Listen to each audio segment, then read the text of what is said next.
오늘 여러분하고 나눌 말씀은 로마서 13장 1절에서 7절입니다. 여러분 이제 읽으셔서 아시겠지만 성도가 국가에 대해서 어떤 모습으로 살아가야 될지에 대해서 오늘 성경이 말씀합니다. 사실 이 말씀을 준비하면서 제 안에 부담이 있었습니다. 왜냐하면 성도님들 가운데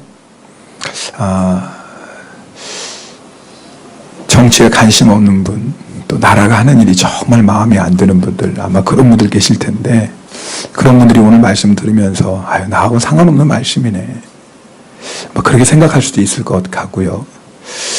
특별히 내가 먹고 살기 힘들고 우리 속된 말로 내 코가 석자인데 내 발등에 불 떨어졌는데 무슨 나라 얘기야, 그렇게 생각할 수도 있을 것 같습니다. 사실은 부끄럽지만 저도 그렇습니다. 제가 이 말씀을 준비하면서 내가 나라에 대해서 성도가 어떤 모습으로 살아야 될지를 설교한 적이 있나 별로 기억이 없어요. 그만큼 오늘 우리가 함께 나누게 될 내용은 평소에 저희가 관심을 갖지 않았던 부분입니다. 그러나 오늘 로마서 3장 13장 1절에서 7절은 하나님께서 우리에게 주시는 말씀입니다. 우리 중에 이 말씀 듣기 싫은 사람이 있을지 몰라도 들어야 될 말씀이고 또 순종해야 될 말씀입니다. 왜냐하면 우리는 이 세상에서 하나님의 영광을 증거할 사람입니다. 우리가 늘 주기도문 하잖아요. 하나님의 뜻이 하늘에서 이루어진 것처럼 땅에서도 이루어지이다. 그러면 이 땅에서 하나님의 뜻대로 살아야 됩니다. 오늘 그 말씀을 여러분과 나눌 텐데, 여러분 오늘 말씀을 듣다가 정말 내가 나라와 민족을 향해서 이런 믿음으로 살아야 되겠구나 깨달아지고 결단하는 시간 되었으면 좋겠습니다. 자, 먼저 바울이 왜 갑자기 그렇죠, 성도의 교회 생활을 말하고 또 성도가 세상 사람하고 어떤 관계를 맺어야 될지를 말씀하면서 왜 갑자기 나라에 대한 얘기를 할까요? 이유가 있습니다. 먼저 그것을 좀 이해하셔야지 여러분이 오늘 말씀을 좀 더 쉽게 깨닫게 될 것 같아요. 첫 번째는 로마 교회 안에는 유대인 성도들이 적지 않았습니다. 여러분 그 당시 이스라엘은 로마의 식민지였습니다. 자, 그러니까 유대인들 마음 안에는 어떤 마음이 있겠어요? 로마를 향한 적대감을 당연히 가지고 있겠지요. 로마에서 살지만 우리나라를 지배하고 있는 나라라 그 말입니다. 그러니 마음이 힘들었겠죠. 그러면서 이런 나라의 권세는 순종할 필요도 없어. 아마 그런 마음을 가지고 있던 사람들이 있었을 것입니다. 특별히 세금 내는 문제는 더 그랬어요. 세금을 낸다라는 것은 그 나라를 인정하고 그 나라를 섬기는 건데 내가 왜 적국의 나라를 인정하고 섬겨야 돼? 그런 신앙적인 이유 때문에도 세금을 내지 않는 사람들도 있었습니다. 나는 하나님만 섬기는 사람이야. 근데 내가 왜 로마를 섬겨야 돼? 그래서요, 극단적인 유대인들은요, 세금을 안 낼 뿐만 아니라 앞장서서 세금을 내는 사람을 핍박했습니다. 그들의 집을 불태우기도 하고 심지어는 죽이기까지 했습니다. 자, 유대인들이 로마에 대해서 가지고 있는 마음이 이런 마음이었어요. 자, 그러니까 로마 교회 안에 있는 성도들 가운데 물론 그렇게 극단적인 유대인들의 입장을 찬성하지는 않았겠지만 나라에 대해서 편치 않은 마음을 가지고 있었을 게 분명합니다. 사도 바울이 그래서 로마서 13장 1절에서 7절까지 로마에 있는 성도들 어떻게 나라를 섬겨야 될지를 말씀해주고 있습니다. 오늘 1절 말씀 함께 읽겠습니다. 1절입니다. 각 사람은 위에 있는 권세들에게 복종하라. 권세는 하나님으로부터 나지 않음이 없나니 모든 권세는 하나님께서 정하신 바라. 오늘 성경이 우리에게 하시는 말씀이 그겁니다. 권세에 복종하라라는 겁니다. 전후 설명이 없어요. 조건이 없어요. 권세에 복종해라. 여기서 말하는 권세는 그 나라를 말하는 거예요. 나라의 권세를 얘기하고 또 그 나라가 권세를 위임한 모든 공공기관들을 얘기합니다. 이게 우리 구청이라든지 경찰서라든지 소방서라든지 이런 것도 다 나라에서 권력을 위임받아서 그렇죠. 그 권위를 행사하는 곳 아닙니까? 그런 모든 곳에 뭐 하라고요? 복종해라. 그렇게 말씀합니다. 조건이 없습니다. 선한 권세들에게 복종하고 악한 권세들에게는 불복종해라. 그렇게 말씀하지 않습니다. 성경은 그 권세가 어떤 권세냐 그거 따지지 말고 복종하래요. 왜냐하면 모든 권세는 누가 주셨다? 하나님이 주셨다라는 거예요. 그리스도인의 입장에서 선뜻 이해가 되지 않을 수도 있습니다. 왜냐하면 당시 국가적인 차원에서 기독교를 박해하진 않았지만 로마 황제를 신으로 숭배하라고 강요하고 있었고요. 누가 봐도 야 이것 때문에 기독교를 박해하겠구나 충분히 예상할 수 있었습니다. 그런데 바울은 그런 나라의 권세에 복종하라 그렇게 말씀합니다. 바울만 그런 게 아니라 사도 베드로도 똑같은 말씀을 합니다. 베드로전서 2장 13절 14절 말씀입니다. 함께 읽어보겠습니다. 인간의 모든 제도를 주를 위하여 순종하되 혹은 위에 있는 왕이나 혹은 그가 악행하는 자를 징벌하고 선행하는 자를 포상하기 위하여 보낸 총독에게 하라. 베드로가 왕에게 복종하래요. 하나님이 세우셨으니까. 그 당시 로마의 왕은 네로입니다. 여러분 이름 들어보셨죠? 못 들어보셨나요? 네로. 네로는요 하나님을 인정하지 않는 포악한 사람이고 잔인한 사람입니다. 나중에 여러분 아시는 것처럼 대대적으로 기독교를 핍박했던 사람 중에 하나죠. 그런데 왕에게도 복종하래요. 여러분 총독이 누굽니까? 로마가 다스리는 식민지에 파견한 사람 아닙니까? 그 총독에게도 복종하랍니다. 누구 때문에요? 주님 때문에. 여러분 우리가 하나님이 세우신 권위의 복종에 대한 이유가 뭐냐면 주님 때문이에요. 그리고 주님은 그렇게 사셨습니다. 여러분 예수님께서 빌라도 앞에서 재판받으신 거 아시죠? 네. 빌라도는 하나님이 만드신 피조물입니다. 우리 예수님은 빌라도를 창조하신 하나님이세요. 빌라도는 죄인이에요. 우리 예수님은 흠도 없고 점도 없으신 거룩하신 분입니다. 그 재판한다면 누가 재판해야 돼요? 예수님이 재판해야죠. 근데 누가 재판해요? 빌라도가요. 그런데 놀라운 건 예수님이 그 빌라도의 재판 자리 앞에 서셨어요. 하나님이신 예수님께서, 죄가 없으신 예수님께서. 많은 사람들이 예수님을 고발합니다. 근데 예수님이 아무 말씀 안 하시는 거예요. 빌라도가 너무나 이상했어요. 죄인들은 보통 자기는 죄지지 않았다고 변명하는데, 그래서 예수님께 빌라도가 이렇게 묻습니다. 내게 말하지 아니하느냐? 내가 너를 놓을 권한도 있고 십자가에 못 박을 권한도 있는 줄로 알지 못하냐? 내가 너 풀어줄 수도 있고 십자가에 죽일 수도 있어. 근데 왜 너는 아무 말 하지 않느냐? 그때 예수님께서 너무나 중요한 말씀을 하십니다. 요한복음 19장 11절 말씀을 함께 읽겠습니다. 요한복음 19장 11절 말씀입니다. 위에서 주지 아니하셨더라면 나를 해할 권한이 없었으리니 그러므로 나를 내게 넘겨준 자의 죄는 더 크다. 지금 이 빌라도에게 누가 권한을 주셨다라는 거예요? 하나님이요.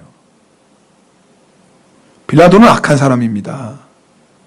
빌라도는 예수님이 죄가 없는 걸 알았어요. 그러나 정치적인 목적을 가지고 죄 없는 예수님을 내어줍니다. 불의한 자입니다. 빌라도는 탐욕스러운 사람이었어요. 그 나중에 총독직에서 쫓겨납니다.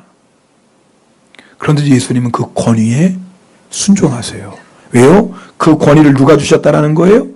하나님이 주셨다라는 거예요. 우리 예수님께서 하나님이 세우신 권세에 순종했다면 우리는 더 말해서 무엇하겠습니까? 예수님께서 빌라도와 같은 불의하고 악한 자, 비록 그 자라도 하나님이 세우신 권세 위에 있다면 그것 때문에 순종하셨어요. 여러분 우리가 나라 욕하고 지도자 욕하면서 나 순종 못하겠습니다. 그것은 그리스도인의 입장이 아닙니다. 성경은 분명하게 말씀합니다. 어떤 권위라도 순종하라는 겁니다. 만약 우리가 하나님이 세우신 그 모든 권위에 순종하지 않는다면 하나님은 어떻게 우리를 평가하실까요? 2절 말씀입니다. 오늘 본문 2절 말씀을 함께 읽겠습니다. 그러므로 권세를 거스리는 자들은 하나님의 명을 거스림이니 거스리는 심판을 자취하리라. 자, 보세요. 권세를 거스리는 것은 누구를 거스리는 거예요? 하나님을 거스린대요. 빌라도 같이 악하고 불의한 자의 권세인데, 근데 그 권세를 하나님이 주셨어요. 그래서 빌라도가 악하니까, 불의하니까, 불의한 재판이니까 나는 복종 못하겠습니다 라고 하는 건 결국은 누구를 거스린다라는 거예요? 하나님을 거스린다라는 거예요.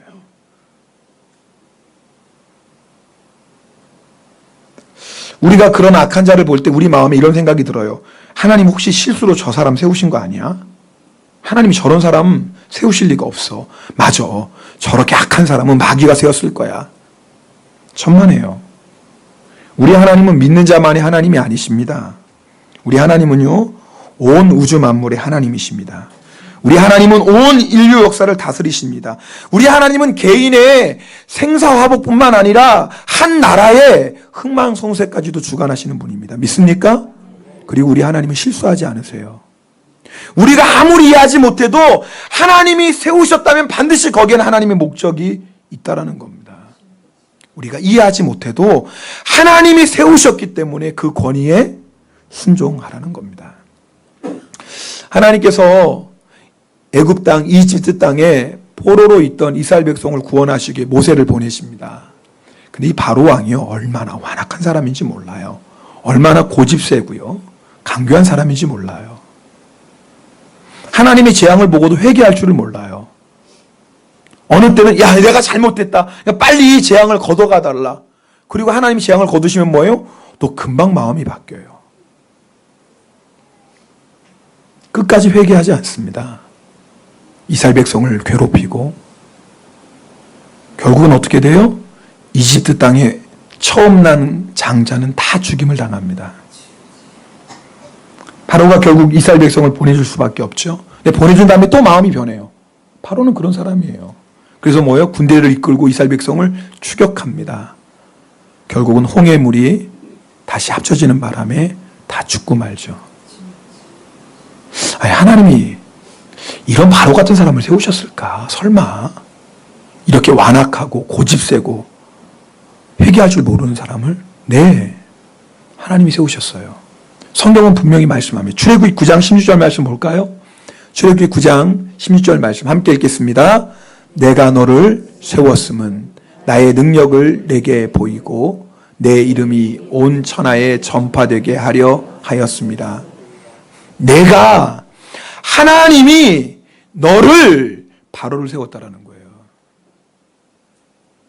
그 악한 바로도 누가 세웠다라는 거예요? 하나님이 세웠다라는 거예요. 하나님 왜 그렇게 악한 자를 왕으로 세우셨습니까? 하나님 말씀하십니다. 나의 이름을 온 천하에 전파하게 하기 위함이다.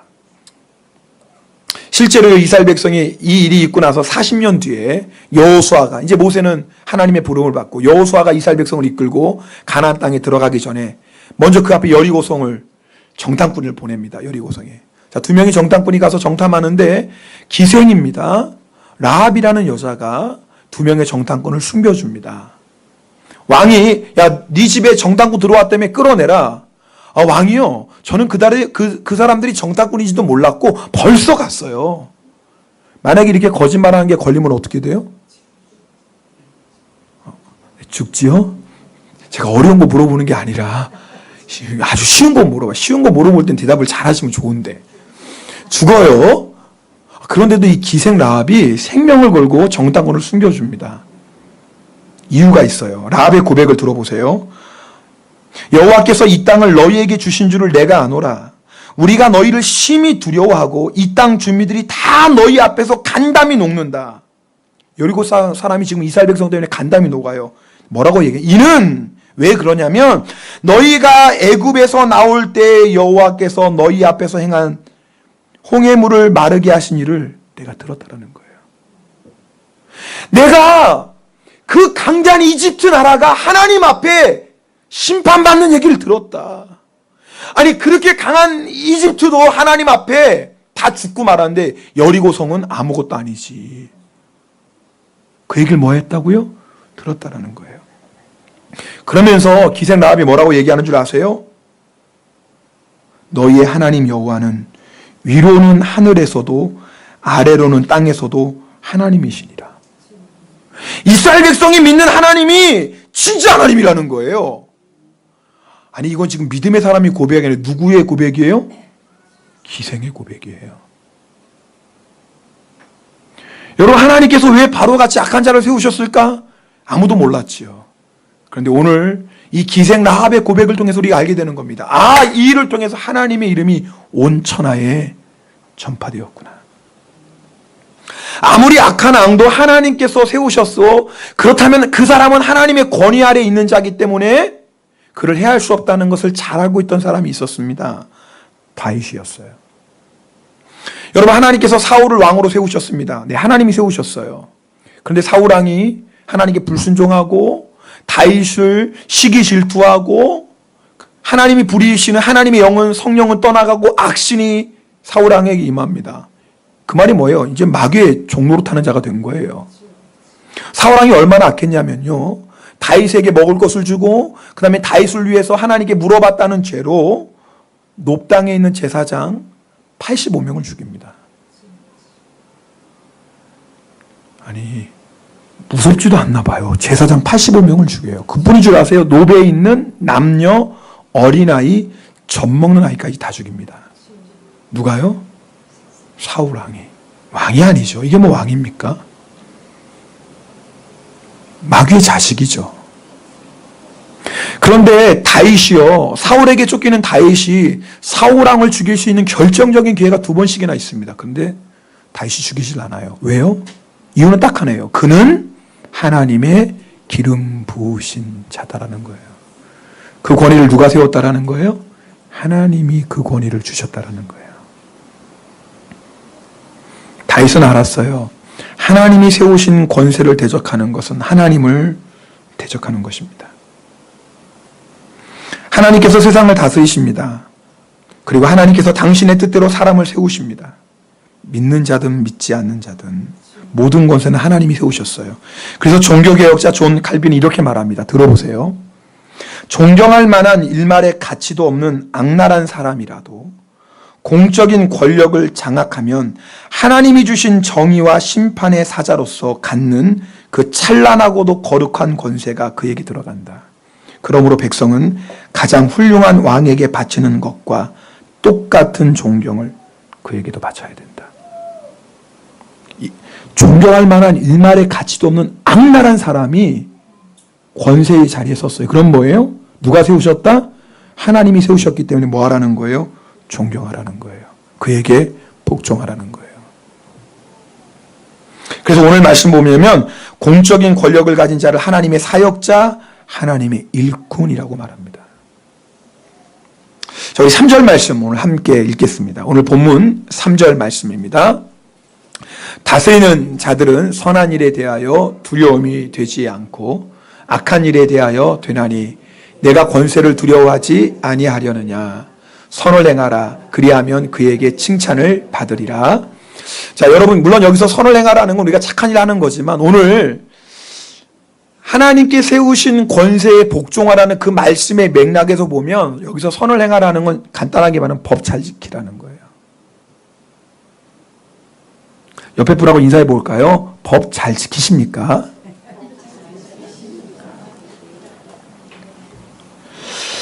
우리는 어떤 마음이냐면, 야, 법 지키면 손해야, 손해.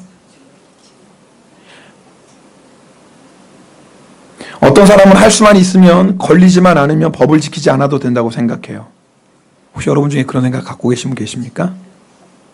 실제로 법을 지키는 사람이 손해보고 법 어기는 사람이 이익 보는 경우들이 많으니까. 그러니까 법대로 살면 바보라 그러는 말 하죠. 근데 성경은 말씀해요. 하나님이 세우신 권세에 복종하고, 우리 앞에서 읽었던 베드로전서 2장 13절에는 하나님이 세운 모든 제도, 국가의 모든 제도에 복종하라. 어느 목사님이 과속 가다가 딱지를 떼인 적이 몇 번 있었다고 말합니다. 그 목사님이 딱지를 받은 후에 경찰관에게 이렇게 말했대요. 제가 잘못했습니다. 이렇게 우리를 위해 수고해 주셔서 감사합니다. 제 위반을 용서해 주세요. 그때 경찰관의 표정이 어떻게 변하는지를 보여주고 싶을 정도라고 합니다. 물론 그랬다고 뭐 딱지 뗀 거 최수해주지 않죠. 제가 이 얘기를 드린 이유가 있어요. 우리는 그런 상황이 딱 걸리면 어떻게 생각해요? 아, 오늘 재수 없어. 오늘 걸렸어. 저도 스피드 위반 때문에 딱지를 뗀 적이 한 번 있거든요. 밤잠이 안 오더라고요. 누가 잘못한 거예요? 내가 잘못했잖아요. 우리는 참 이상해요. 내가 법을 어긴 게 분명한데도 재수없어서 걸렸다고 생각해요. 다른 사람 나만 스피드 위반하나? 저렇게 많은 사람이 스피드 왜 나만 잡어? 그리고 따진다니까요, 막. 강하고 담대하게.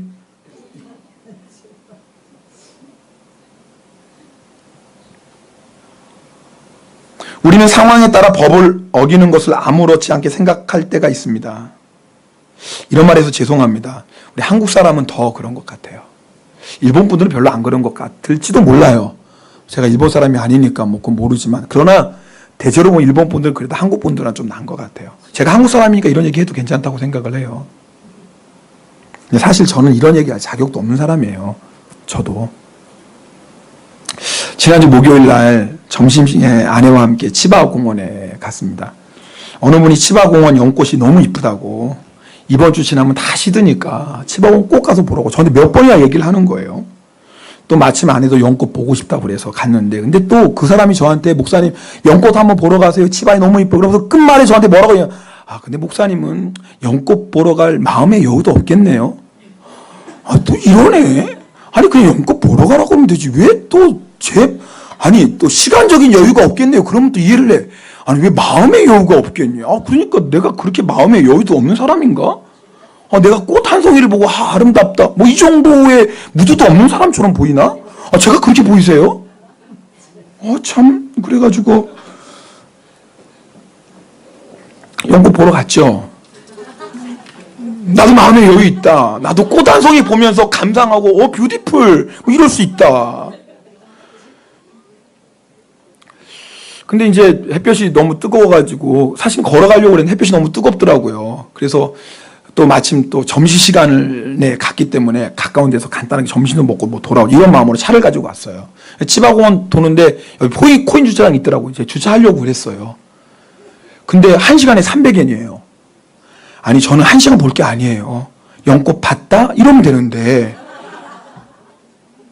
아니 보통 근데 1시간 단위로 하는 거예요. 1시간 300원.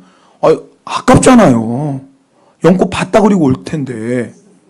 그래서 연꽃 보셨나요? 물어보면 봤지요. 이럴 건데, 아니 저한테 그 300원을 너무 아까워서 싼 주차장을 찾아야 되겠다. 그래서 제가 치바공원을 이렇게 쭉 도는데 마침 치바 견륜장이라고, 뭐 가보신 적 없죠?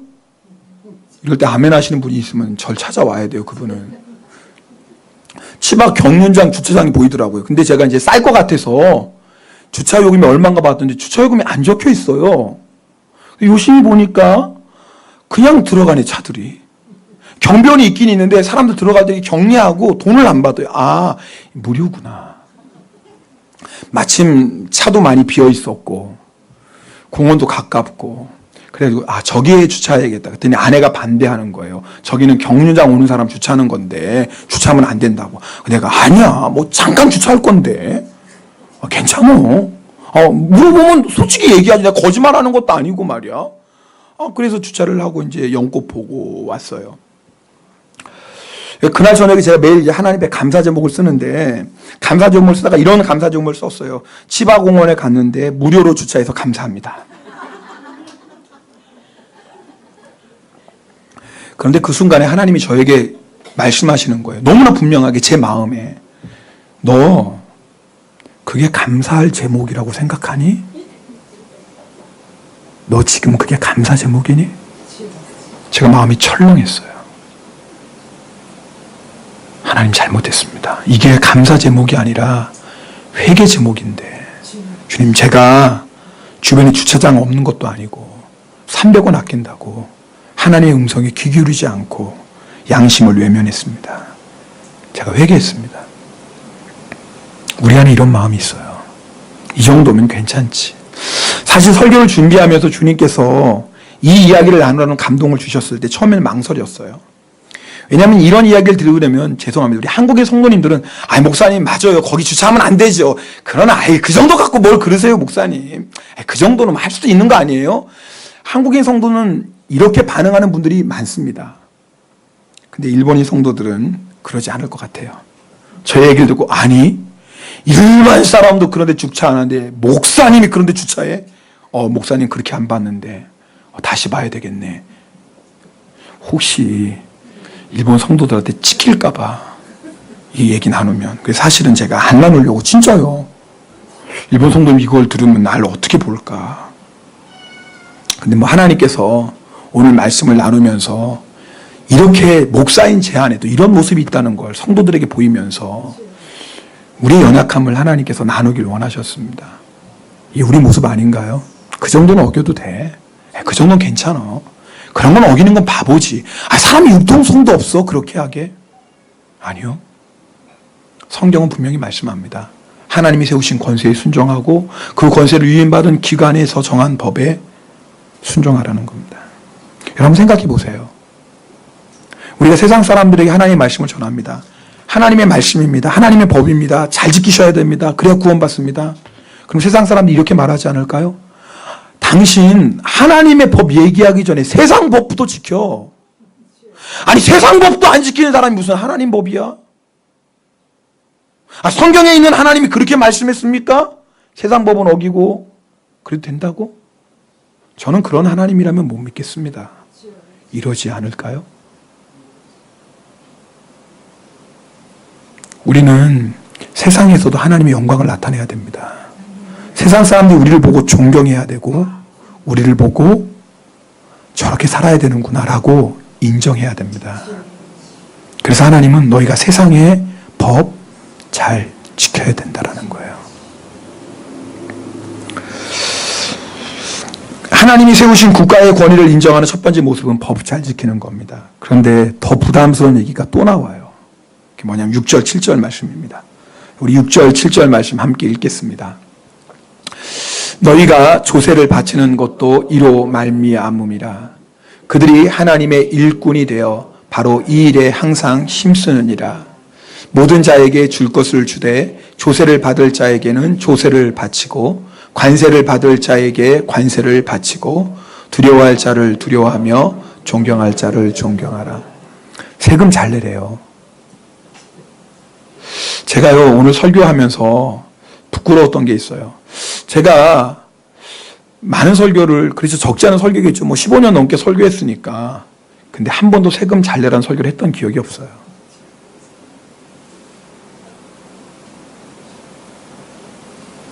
저 100%쯤은 사실 관심이 별로 없었어요. 우리가 그렇지 않나요? 교회 생활, 신앙 생활, 성도 간의 관계 이런 거에 대해서 우리가 하나님 말씀 많이 듣고 사모해요. 그런데 나라에 대해서 성도로서 어떻게 해야 될 거에 대해서는 무관심해요. 사업하는 성도님들은 세금 내는 게 얼마나 힘든 일인지 저는 경험해보지 않지만 조금은 이해할 것 같습니다.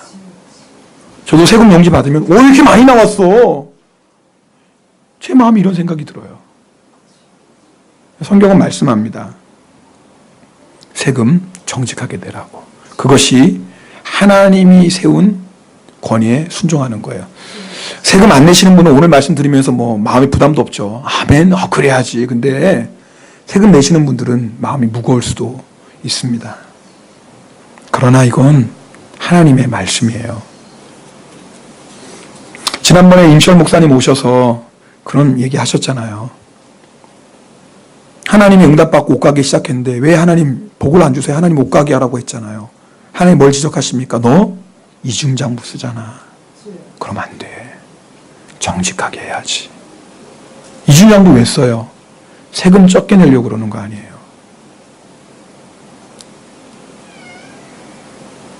저는 비판할 마음이 전혀 없습니다. 왜냐하면 저는 장사해본 경험이 없으니까 그런 분들이 힘든 사정을 잘 모르니까 함부로 말할 수 없어요. 그게 조심스럽습니다.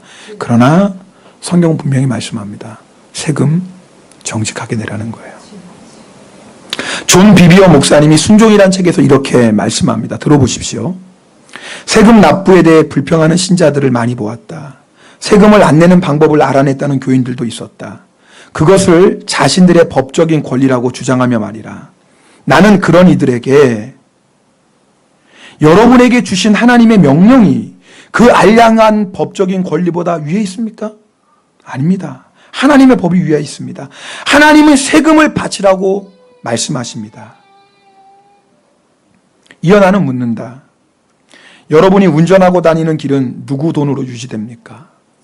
여러분을 보호해주는 경찰관, 소방수, 입법자들은 누구 돈으로 생활합니까? 신자들이 세금 액수를 줄이려고 속인다는 이야기를 회계사들로부터 듣는다. 가슴 아픈 일이다. 교회가 이 점을 확실히 안다면, 정확하게 세금 낸다면 교회는 모든 민족과 세계에 더 힘있게 하나님의 말씀을 증거할 수 있을 것이다. 우리는 권위에 있는 사람들을 공경하는 법, 즉 그들을 존경하고 존중하고 복종으로 공손히 대하며 맡은 의무를 다하는 법을 배워야 된다. 그 다음 노래. 그러면 하늘에 계신 아버지를 공경하는 것이다. 하나님이 세우신 권위에 복종하는 것이, 하나님이 세우신 권위자에게 순종하는 것이 하나님을 공경하는 거래요.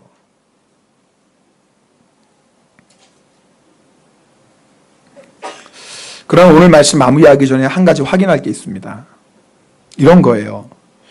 맞습니다. 우리가 이제 하나님이 세우신 권위에, 국가의 법에 복종해야 되는 거 알았습니다. 그런데 나라가, 법이 하나님의 말씀에 위배되는 것을 우리에게 명령하면 어떻게 해야 됩니까? 자, 그 문제가 생기겠죠. 오늘 본문 5절 말씀을 함께 읽겠습니다. 자, 5절 말씀 함께 읽습니다. 5절입니다. 우리 같이 읽을까요? 그러므로 복종하지 아니할 수 없으니 진노 때문에 할 것이 아니라 양심을 따라 할 것이라. 자, 보세요. 우리가 세상 법을 잘 지키고 세금도 잘 내는데 왜 그러냐? 두려움 때문에. 걸리면 벌 받으니까. 그런 두려움 때문에 세상 법을 지키고 세금 내는 게 아니라 나는 그리스도인이니까, 그리스도인은 하나님이 세우신 권위에 복종하니까, 그리스도인은 정직하게 사니까, 그러니까 나는 내 신앙 양심을 따라서 법을 지키고 세금도 냅니다. 그런 얘기예요. 그런데 우리가 더 생각해 보면 이런 말씀이에요. 그러나 우리가 그렇게 하나님이 세우신 권위를 존중하고 세상 법을 지키지만, 만약 세상 법이, 나라가, 지도자가 하나님의 말씀에 위배된 것을 우리에게 명령한다면 우리는 신앙 양심을 따라 지킬 수 없습니다. 우리는 이 세상에 삽니다. 그래서 세상 법을 지켜야 돼요. 그러나 우리에게는 세상 법보다 더 중요한 법이 있습니다. 세상 법 위에 있는 법이 있습니다. 하나님의 법입니다. 여러분, 세상에도 하위법이 있고 상위법이 있는 거 아시죠? 지방법원에서 이렇게 판결해도 고등법원이 틀렸다 번복하면 지방법원의 판결은 무효가 되는 겁니다. 여러분, 우리는 세상에 살면서 세상법을 지켜야 돼요. 그것이 그리스도인의 삶이에요. 그러나 세상법이 하나님의 법에 위배되면 우리는 순종할 수 없어요. 그래서 초대교회로부터 지금까지 수많은 성도들이 핍박을 당한 겁니다. 왜요? 나라가, 왕이, 법이 하나님의 말씀에 위배되는 것을 강요할 때 성도들은 순종할 수 없는 겁니다. 심지어는 순교를 각오하면서까지도 우리는 하나님의 법을 지켜야 됩니다. 그런데 기억할 게 있어요. 그런 믿음의 선배들이요, 무력으로 싸우지 않았다라는 거예요.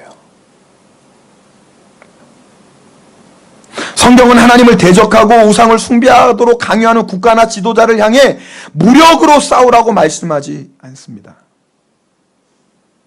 성도는 오직 그들에게 십자가만을 증거할 뿐이에요. 국률이 여기는 마음으로 하나님의 말씀을 담대히 선포할 뿐입니다. 타협하지 않지만 그것 때문에 칼을 들고 총을 들고 싸우지 않는다, 그 말입니다. 여러분, 예수님께서 잡히실 때 그 모습을 보고 베드로가 칼을 뽑아듭니다. 대제사장의 종의 말고기를 자르면서. 그럴 수 있겠죠. 왜요? 지금 우리 주님을 이 사람들이 칼 가지고 잡으러 왔으니까 너희만 칼이 있어? 우리도 있어. 너희만 따르는 사람이 있어. 우리도 따르는 사람이 얼마나 많은 줄 알아? 그렇죠. 왜요? 예루살렘에서 예수님의 인기는 하늘을 치솟았으니까. 믿는 게 있는 거예요. 그때 예수님께서 베드로에게 뭐라고 말씀하신 줄 아세요? 마태복음 26장 52절에 내 칼을 도로 칼집에 꽂으라. 칼을 가지는 자는 다 칼로 망한다. 예수님은 어떤 경우에도 무력으로 맞서지 말라고 말씀하십니다. 나의 믿음을 담대하게 선포합니다. 타협하지 않습니다. 우리는 십자가를 두려움 없이 증거합니다. 그러나 그것 가지고 싸우지 말라는 거예요. 그리고 성경은 말씀합니다. 그 나라와 국가와 지도자들을 위해서 기도하라고. 우리 디모데전서 2장 1절 2절 말씀을 함께 읽겠습니다. 디모데전서 2장 1절 2절입니다. 그러므로 내가 첫째로 권하노니 모든 사람을 위하여 간구와 기도와 도고와 감사를 하되 임금들과 높은 지위에 있는 모든 사람을 위하여 하라. 네, 보십시다. 여러분 맨 처음에 이 말씀 보세요. 자, 사도 바울이 디모데에게 내가 첫 번째로 너한다. 이거 말이에요. 제일 중요한 거예요. 지금 바울 사도가 디모데 영적 아들 디모데에게 성경이 지금 우리들에게 너희에게 첫 번째로 권하는데 이게 제일 중요한 거라는 거, 뭐 하라는 거예요? 기도하라는 거예요. 근데 그 기도는 누구를 위한 기도예요? 나를 위한 기도가 아니에요. 오늘 이 말씀 뭐 이상한 게 있어요. 교회를 위한 기도도 아니에요. 누구를 위한 기도예요? 모든 사람을 위해서 기도하는데 특별히 누구에게? 누구에게요? 임금들과 높은 지위에 있는 모든 사람을 위하래요. 이상하지 않아요? 성경이요. 너희가 디모데야 내가 너에게 첫 번째 권한다. 첫째로 말하는데 나를 위해서 좀 기도해라. 그러지도 않았고요. 디모데야 내가 너에게 첫 번째로 말하는데 교회를 위해 기도해라. 그러지도 않고요. 디모데야 너에게 첫 번째로 말하는데 임금들과 지도자들을 위해서 기도해라. 여러분 어떠십니까? 나라를 위해 임금들을 위해 지도자를 위해 기도하십니까? 우리가요 나를 위해서는 기도 많이 해요. 교회를 위해서는 기도 많이 해요. 그래도 그런데 나라와 지도자들을 위해서는 얼마나 기도합니까? 우리 비판은 잘하죠. 정치 잘못한 거 욕은 많이 합니다. 성경은 그러지 말라고 말씀합니다. 기도하라는 거예요. 저는 오늘 말씀을 마무리하면서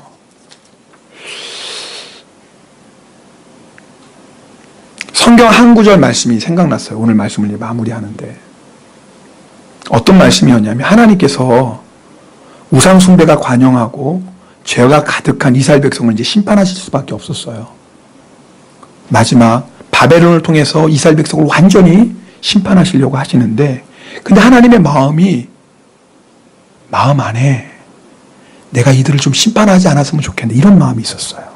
비록 이들의 우상 숭배와 죄로 말미암아 심판할 수밖에 없었는데 그런데 심판하려는 그 하나님 마음 안에 어떤 마음이 있었냐면 그래도 내가 내 백성을 심판하지 않길 원하는데 그러면서 하나님이 누굴 찾았냐면 한 사람을 찾았어요. 이 나라와 민족을 위해서 기도하는 사람을 찾았어요. 정말 나라와 민족을 위해서 생명 걸고 간절한 기도를 드리는 사람이 있다면 내가 그 한 사람 기도를 듣고서라도 이 민족을 내가 심판하지 않겠다. 이게 하나님의 마음이었고요.